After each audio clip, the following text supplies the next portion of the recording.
এরপর থেকে দুঃখী আর ওর পরিবারের সাথে কেউ যদি খারাপ ব্যবহার করেছ তাহলে তাকে আমি ছাড়বো না।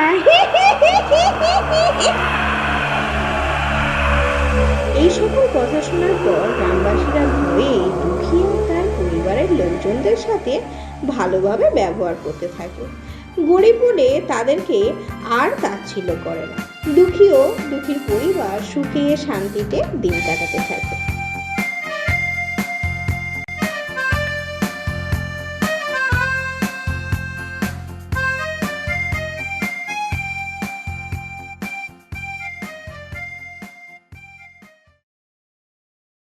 বন্ধুরা, আপনাদের গল্পটা কেমন লাগলো জানাবেন।